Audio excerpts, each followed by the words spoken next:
This is Heather Lockett with Lasting Conversations, and I'm with my very dear friend, Peggy Kornegger. Hey, Peggy. Hi, Heather. Hi. You know what? Peggy is in Massachusetts, which is dear to my heart, and she is a prolific writer and author of 4 amazing books and more. So the first book, Lose Your Mind, Open Your Heart, Living with Spirit, Inside the Rainbow, and now currently it's Breast Cancer and Beyond, An Unexpected Soul Path. Peggy's themes and threads are about global awakening, love, joy, nature, and the joys and perils and pitfalls along our path of awakening and what life is all about, and the spiritual and personal connections along the way. So welcome again, Peggy. Thank you, Heather. It's lovely to be here with you. So, Peggy, good friend. Oh, thank you so much. So Peggy and I may or may not have a hard time in conversation because we go to the heart, which can become pretty wordless. And when we're that connected, and we were giggling a moment ago about where's our camera, but we want to look at each other, but the camera's over here. And because that kind of depth and that kind of oneness and connection really is what ties us all together. And as you know, that's what this show, Lasting Conversations, is about. And we're also here to help people find their peace and their sense of balance through whatever life might be presenting with a sense of calm and ease. So, Peggy, please share from wherever you would like to start. Well, I'll start in terms of the most recent book, which is about breast cancer. And that really goes to the core of coming to peace with whatever life presents you. And I was diagnosed 3 years ago, and I went through surgery, chemo, and radiation, and came out all clear. And I've been all clear for 2.5 years now. But the initial shock, it was a shock, but it was also I see it as a divine intervention. I had a completely normal mammogram, and 2 weeks later, I found the lump in my breast myself. It was because my breasts are dense, and the mammogram could not pick it up. So anyone with dense breasts out there, I advise to get also something else to back up your mammogram, an ultrasound, MRI, whatever, and to do breast self-check, which I was not doing at the time. And here comes the divine intervention. 2 weeks after a normal mammogram, for no reason, I did not check my breasts at the time. My hand was moved to my right breast to exactly the spot where the lump was. I found it and went to the doctor. It was checked, and it was found to be breast cancer stage 1, which is handleable. But it was, you're kind of in shock at first. You're in fear at first. And I was feeling like, how can I find I've been in a spiritual practice for years. Why am I not able to find inner peace? And a friend of mine helped me with that. And he said, well, you just have to feel what you have to feel. That's part of it, the process. And eventually peace will arise again. And that was true. Once I allowed myself to feel everything and have a good cry and just whoosh the whole feeling through me, the peace arose again.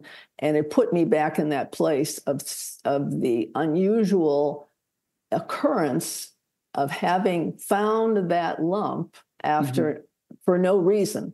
And it felt like spirit was guiding my hand. And that perception carried me through the rest of my treatment and the rest of the process and now. And I wrote, that was the other part, was that I wrote, I write a blog anyway, but I would come home from treatment and go to the computer and begin to write. And it wasn't like I was thinking about what I should be writing.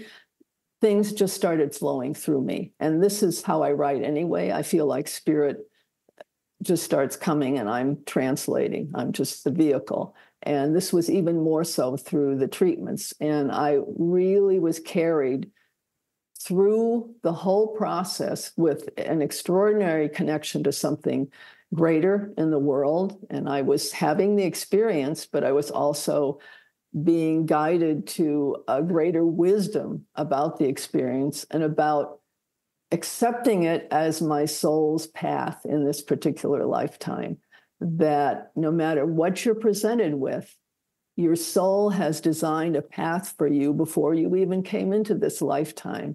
And it's there to remind you of it.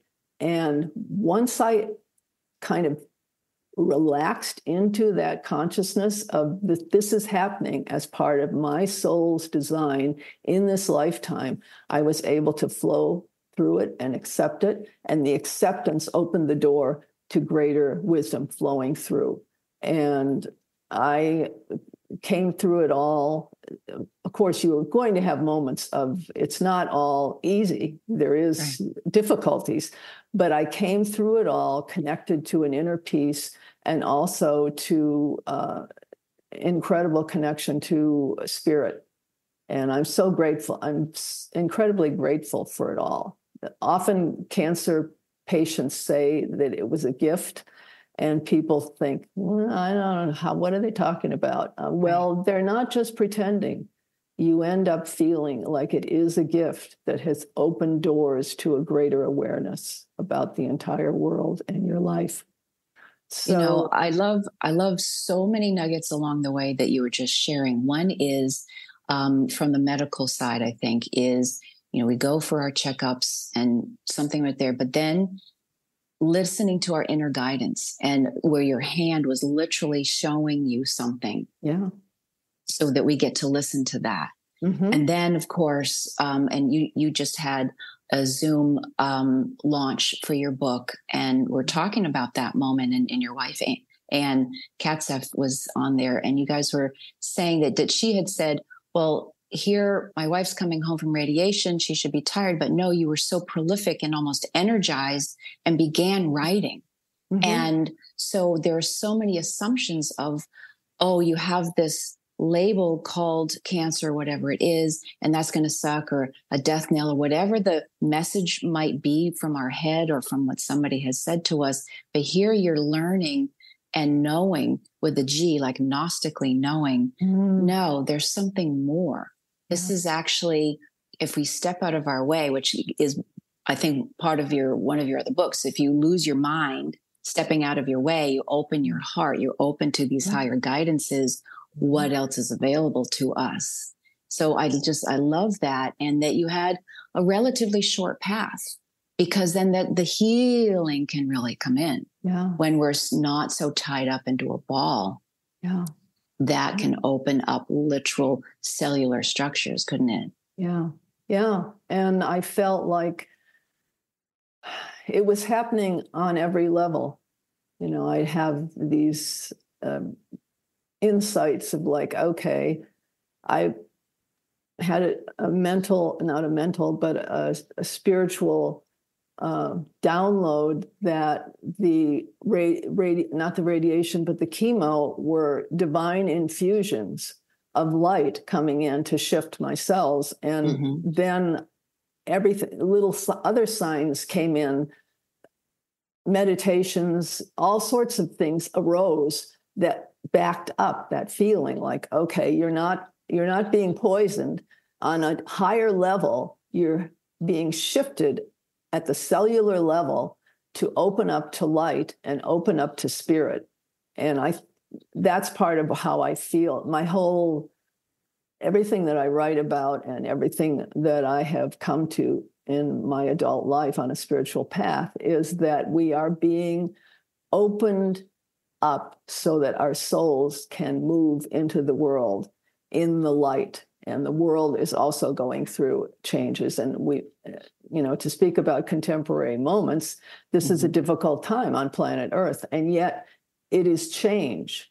The body goes through change. We're going through whatever physically. And on the other side, if we hold to that vision, if we hold to the heart's vision, there is light on the other side. We are moving through light. We are opening further so that more light can come in. Light of awareness, light of connection. So light of friendship, light of joy, the lightness of being. And so that's where, again, not to put bliss band-aids over things and pretend things aren't happening. But to like you were saying, you're feeling your feelings, you're having your cry, you're fearful, and that's okay. We can recognize that, but we don't have to live there. Yes. And the term reframing keeps coming up for me. It's a reframing or transmuting. There's all kinds of words, but in the mind thoughts is a reframing of saying, oh, well, no, this isn't poison. I don't need to be fearful. This is actually some nectar that could help me right now. Yeah. Right. That's a reframing on how we're actually thinking about some of these things. And when you're mentioning about these times, it's an evolution. We're going through an evolutionary cycle. It can really feel horrible. But where do we want to live? Do we want to live in that chaos or understand that to really help? If we are at peace within ourselves, we can then be that to everybody else.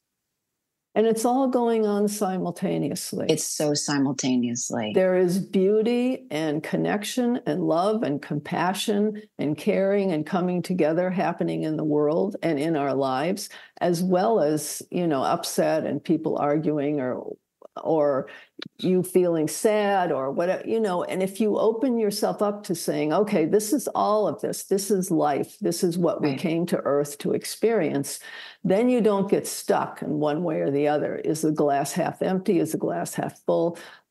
Maybe the glass is always empty to receive and always full of life energy. It's not either or. It's everything. And when you open yourself up to life is everything and that you are here to experience it all and to live in the place of beauty, to choose the heart, to choose the soul, to choose the spirit, as well as your human experience, then you're in a place of wisdom, I think, a balance. Boy, I love that. And the whole glass of water analogy that we're used to, so that you said, wait a minute, are you sure that's all you're seeing? Half empty or full? Yeah. Maybe there is no glass, or maybe some millions of other things are happening besides what you're looking at. And I know artists do that. And you're married to a beautiful artist, but they will, have something, but everybody's perspective from what they're looking at is something different, where the light is cast. So I love that you brought that up, that there are so many different perspectives than it's all in how you frame it. A friend of mine once said to me many years ago, and I've held that wisdom in my mind about everything. Whatever comes up, it's all how you frame it.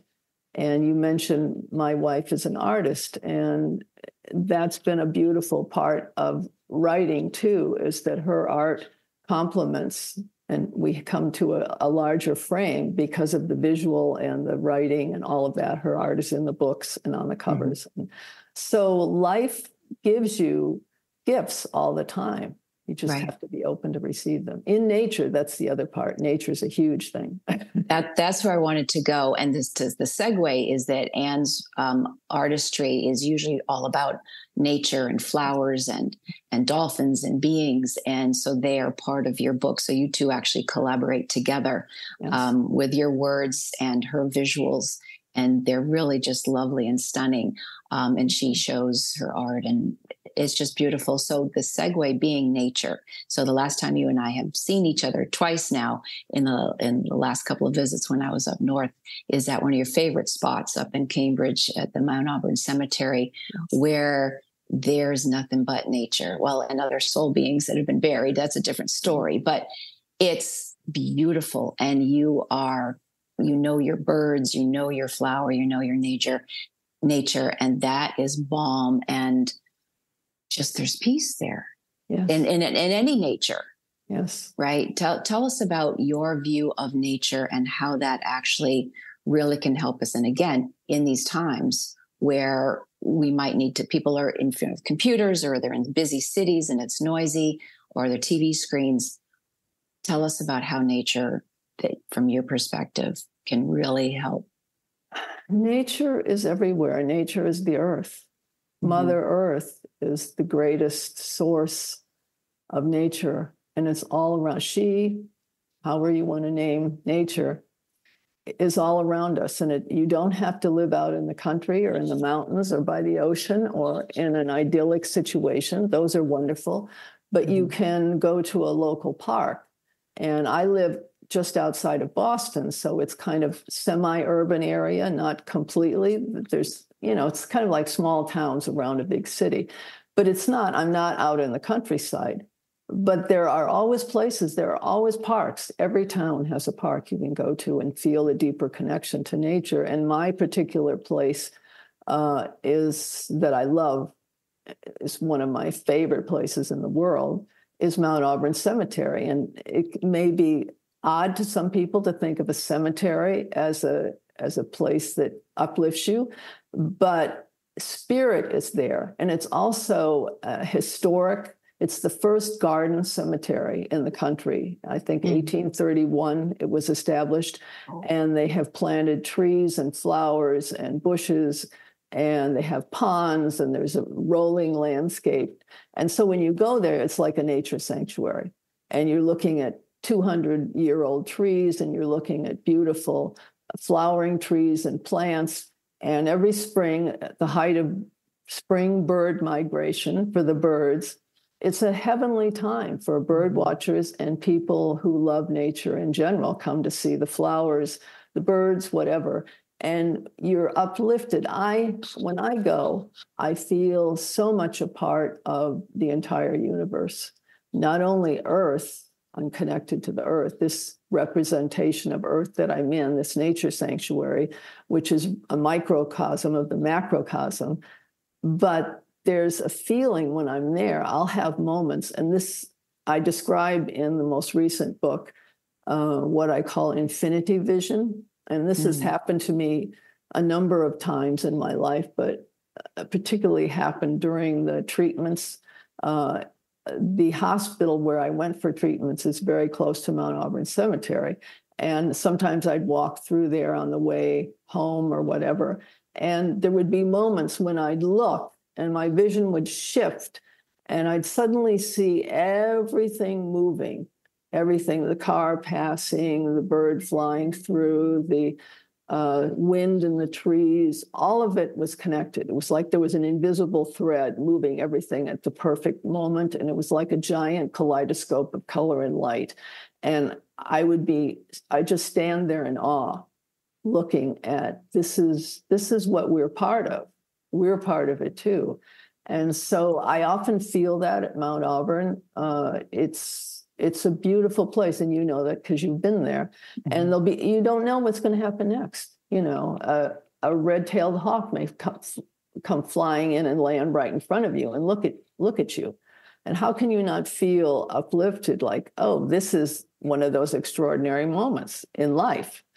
And I think nature can give us a connection not only to our own hearts and souls, but to the greater, that kaleidoscope vision or greater tapestry, however you want to see how the universe moves, an interweaving of everything. It connects you to that. When you look at a flower, when you look at a tree, you can look at a flower in a flower seller's stall selling flowers. You can find nature in a million places, and it connects you to something that is you, but is greater than you. And I find nature is our support at times like this. Yes. And throughout our lives. Whatever you're going through, whether you're going through cancer, whether you're going through difficulties in your life, or whether you're just happy going to the grocery store, it's always there.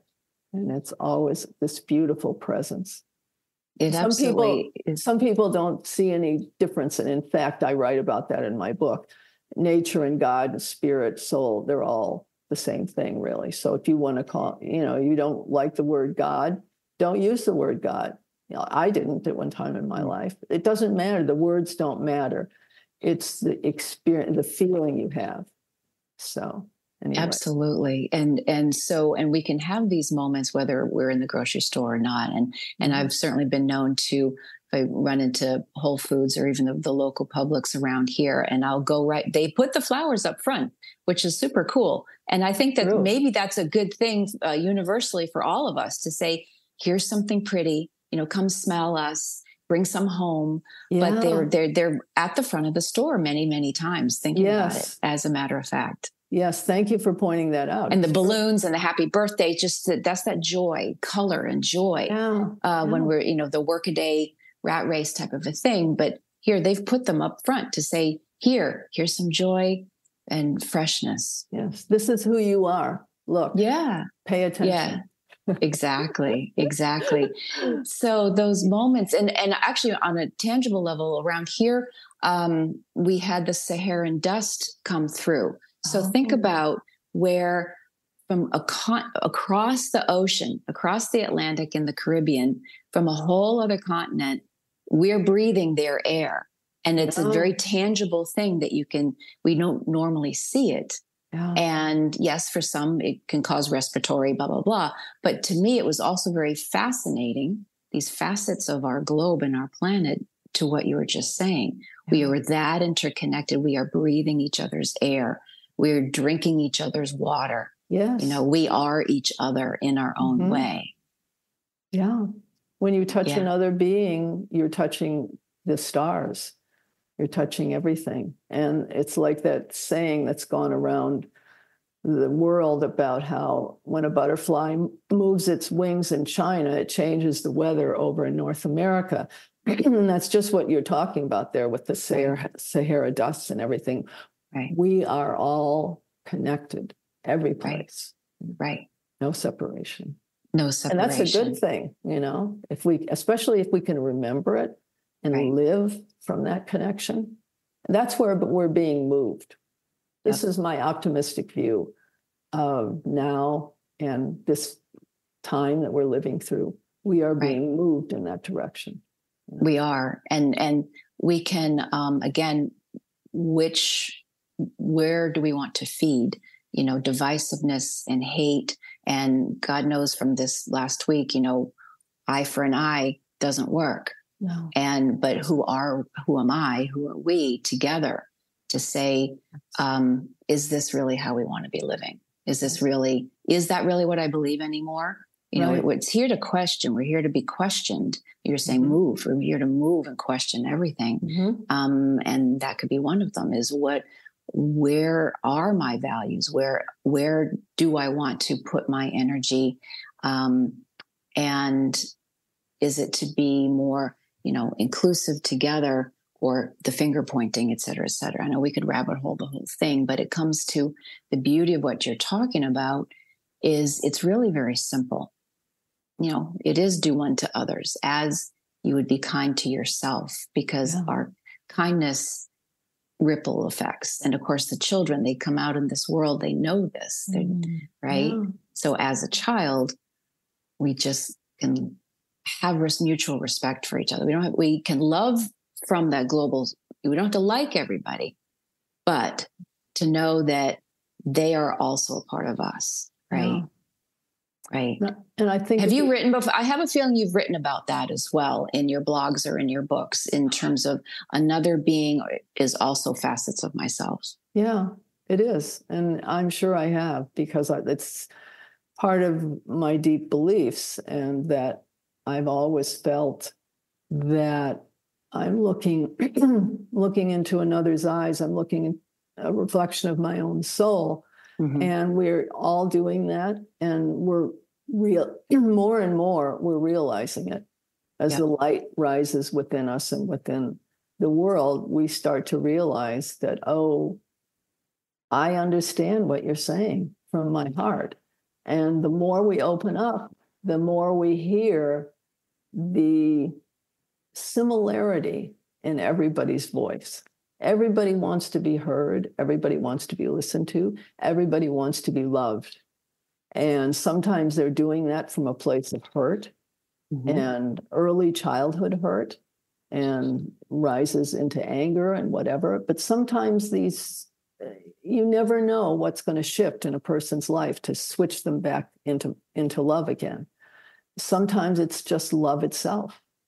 I saw many years ago an interview with a young man who he was probably in his 20s at that point, but when he was younger, he was a neo-Nazi, and he was taken into a foster home by a woman who loved him unconditionally. And the way he described it was, she loved the hate right out of me. And so I have goosebumps right now because he completely changed. He dropped that other hard shell, and now he's this loving young man. And to me, that's like I'm immediately thinking also of John Lewis, who was at the time a young man who, and during the civil rights movement, he was severely beaten crossing the bridge in a demonstration. And many years later, when he was a representative in Congress, this man came to him in his office and said, "I was one of the ones who beat you up. I'm coming here to ask your forgiveness." And so they embraced, and there was a reconciliation of those. And those moments to me are they're teaching lessons for us all, that even the widest, supposedly divergent directions can come together in the heart. So. And now I got goosebumps on that one. It's hopeful. It is hopeful. It's helpful and it's hopeful. That's just it. When people are feeling they're losing hope, and I hear from teachers and I hear from parents, they're feeling hopeless. And I just keep saying, keep going. Yeah. It's not. It looks crazy right now. And especially people who are in the trenches, God bless them. It's a hard slog. But again, listening to our interview here, finding some space of nature, finding some moments to just keep going and know it is full of hope. And so, and these stories of humanity that shows us it's not so bad, right? No. It's not. There's always hope. There's always hope. As long as there's one person reaching out a hand to help and to love and to care, and a heart full of compassion, there's always hope, because it multiplies. It multiplies. It's not talk more about that. But someone does have to come from a space to receive it. And you had mentioned, whether it's that young man that started full of hate, fear, whatever those balls that we might start with, and because that's just hurt. And, the trite saying, hurt people hurt people. So when we can unhurt and know that there are others, as you're saying, I have your back, you're going to be okay. And to find those spaces of love, losing our mind, opening our heart, where that could feel scary to some people, and they've literally been abused or worse, that can feel very frightening. But this is where we can say, you can remember to breathe. You've woken up today. There's a space of life that's good. I'm thinking of Nelson Mandela, just holding steady, staying in the light, all those and years. Knowing all of those years. And then the forgiveness piece. Yes. He didn't hold hatred, right? Let alone retribution. That's the antithesis of what right, that we don't need retribution. And right now I'm thinking of, there's probably many groups like this, but there was a group in California that connected to a local prison, and abandoned, sometimes abused animals who had been saved were brought into the prison, and the prisoners, quote unquote, were given the responsibility of helping the animals trust again. So it became this, I have goosebumps right now. I do too. Yeah. It became this mutual breaking down of walls of fear and having been hurt in the world, and to a place of love. And a lot of times the prisoner, when released, would ask for that particular dog or animal to come with them as their pet, pet their animal. Pet is an odd word, but anyway, those bonds were so strong from those meetings that it became lifelong. Mm-hmm. And I'm sure it touched all of those greatly. They went on to finding jobs, it uplifted people, and it brought them. Animals are huge in forgiveness. Mm-hmm. Animals, I think, in many ways are here to teach us forgiveness, because they overlook sometimes the fact that humans are distracted, are not always paying attention to them. They're always present with love. And even when they've been abused and they become frightened, mm-hmm. they can be helped out of it again by a loving hand, and they can forgive and come back and have a loving relationship. And maybe that's their role in this lifetime. These beautiful creatures who have come to live by our sides in many cases are teaching us forgiveness, and we're teaching each other forgiveness in whatever difficult relationships we may have. We have to have forgiveness, because it's not like humans were born with hatred or with fear or with anger. It became a defensive mechanism. And if we can live from the heart and give heart-centered compassion to all those who cross our path, maybe that will get us all to a place of forgiveness, and for ourselves too. Sometimes we can be very hard on ourselves, of like, right. Oh, why did I say that? Why did I do that? I made a mistake. Forgive, move on, act with love from now on. Well, absolutely. Absolutely. And to start with self first, because sometimes it's very true that what you don't know, you don't know. And if you're in an abusive type of scenario, don't feel that you need to love that person out of that behavior. Yes. Love yourself first to step away from that behavior. Yes. Love yourself first to breathe and thrive, right? It's often not your life role to be saving someone in your life who is hurting you. In fact, it isn't. It's really. Not. You save yourself, and then that person has to find their heart in a different way. Yeah. You save yourself, you forgive yourself. And sometimes forgiving someone who's been hateful doesn't mean sitting down and having dinner and being a lifelong friend. It just means letting go. Right. Right. And on a broader construct. And loving yourself. And loving yourself. And even the notion of saving the world or saving the animals or saving this, the world and the animals will take care of themselves when we have our own core sense of our own divinity and love and self-respect, et cetera, et cetera. Then the ripple effect happens, and we can help. Then we can help one another. Yes. And loving yourself is not self-centered. It's not narcissistic. Correct. It's loving the humanness within you and the divinity within you, all parts of you. Mm-hmm. And if you are in that space, you are living in your heart. That's where love is. And then you go out into the world with that openness, that open heart. And absolutely. That's how things change, heart to heart to heart to heart. And you don't do it from the intention of like, oh, I'm going to change everybody I meet. I'm going to make everybody a better person, because that doesn't work.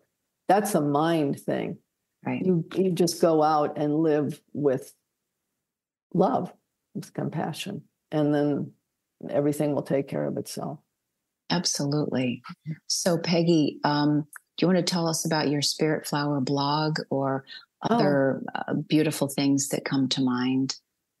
I was guided. Guidance is a big thing for me. Like, as I said, being guided with my hand to find the lump, and guided throughout the whole breast cancer thing. I was guided about 12 plus years ago to start writing a blog. And I had never been particularly, I've been a writer most of my life in one way or another, articles or school newspapers, whatever. I wasn't that interested in blogs, but boom,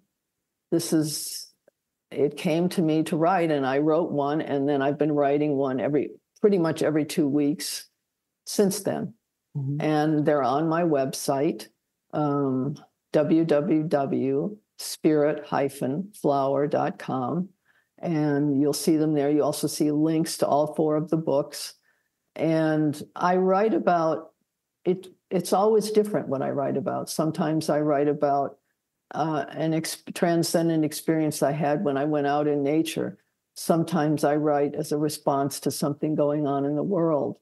And sometimes it's about animals, sometimes it's about friendship, sometimes it's about a friend who dies and what that brings up in me. Sometimes it's memories of my parents and my childhood. I mean, I've written about so many different things.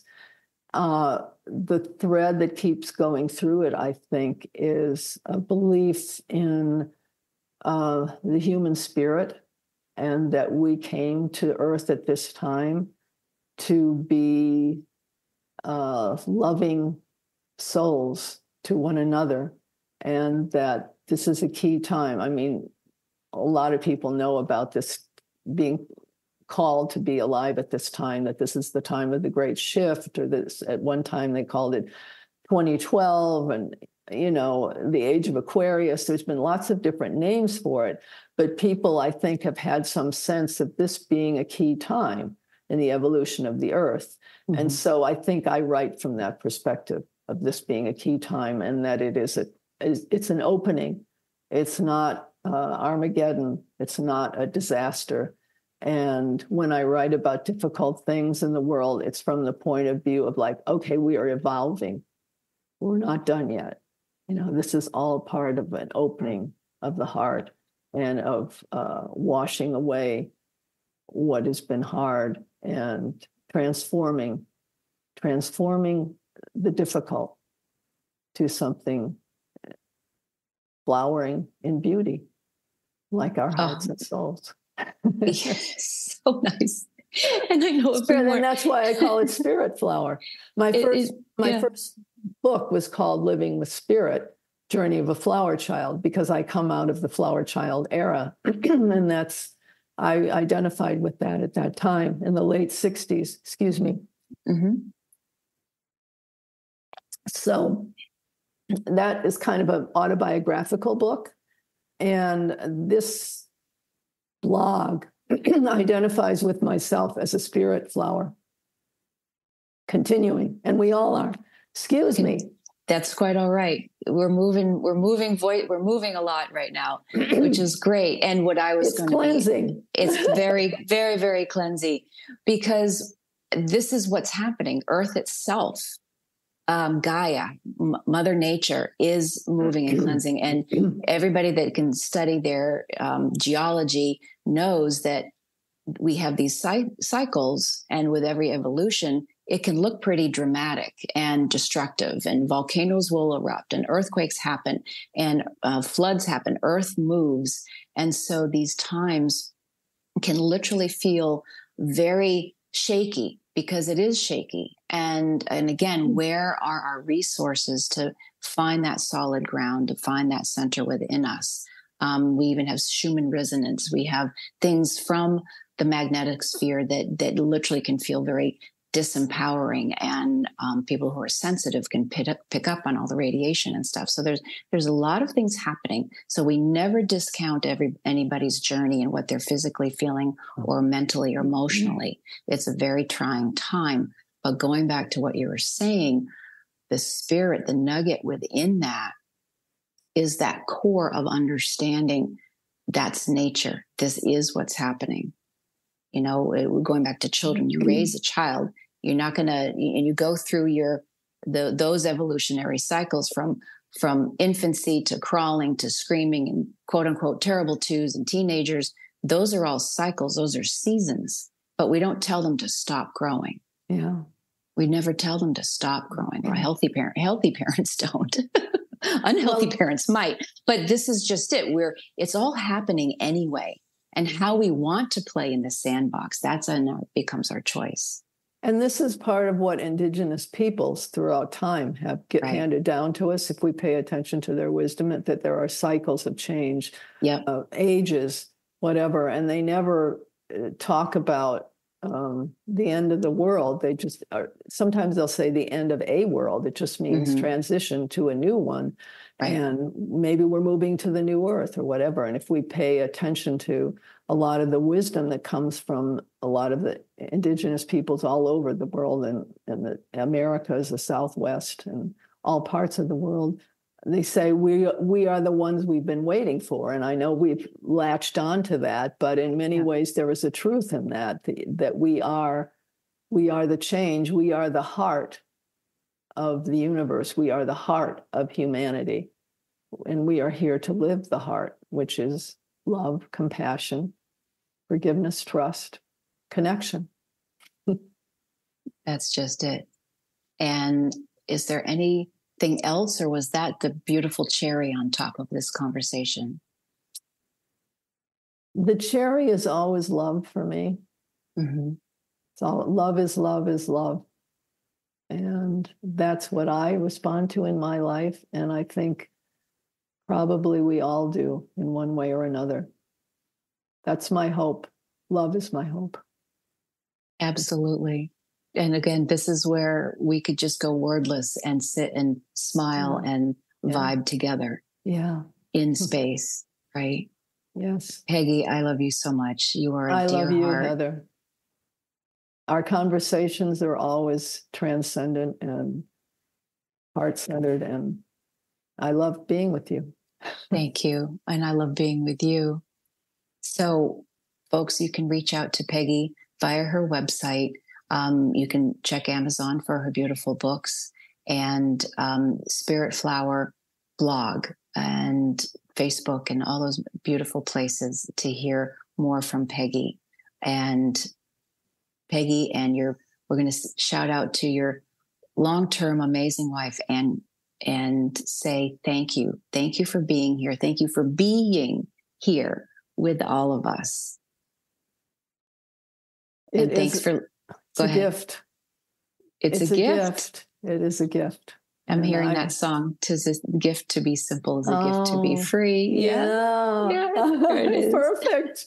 Nice. We're all hearing it in our heads now. Good. In our hearts. All right. Yeah. So thanks for listening, everybody. This is Heather Lockett with Lasting Conversations. We get to the heart of everything.